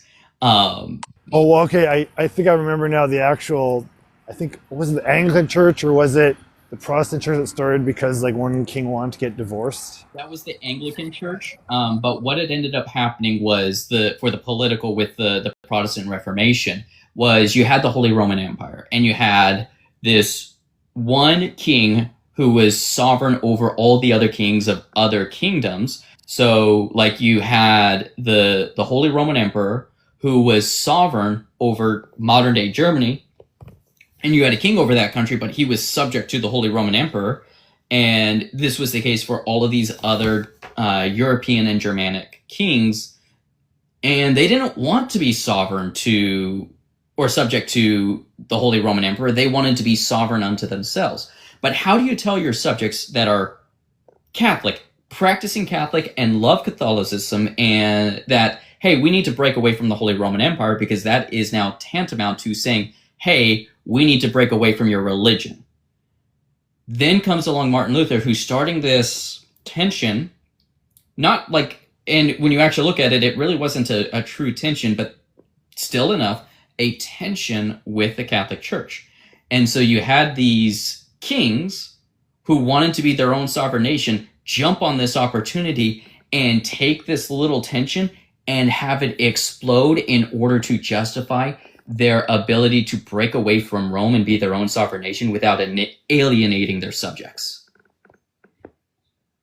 Geez, well, it's a lot of complex maneuverings in the history to just sort of. Yep. Yeah, it's one of those examples of the way that the monarchy of various kinds worked with religious figures to kind of manipulate the whole populace. Yep. And I sort of see it as happening the same way nowadays, except now the church is more like this secular capitalist kind of mindset. Mm-hmm. And that's sort of, to me, what the religion is. And the monarchy, of course, would be the government still. Yeah. But they still, and like we're a lot more free, I guess, than we were back then. But we're still somewhat subject to arbitrary beliefs. Yeah. Anyway, listen, I'm going to get going. I'm glad you had me on. I'm glad we could talk a little bit about this stuff. Absolutely. It was good having you up. In fact, actually, I think I'm going to be ending it because I got to get started ready for work. But it was a pleasure talking to you. Yeah, it was great talking to you. Well, have a good day. You too. All right. Well, like I was saying, I think I'm going to go ahead and end it there. Thank you, everyone, for joining and calling in. Conversations that I'm having, and hope you all enjoy the rest of your day.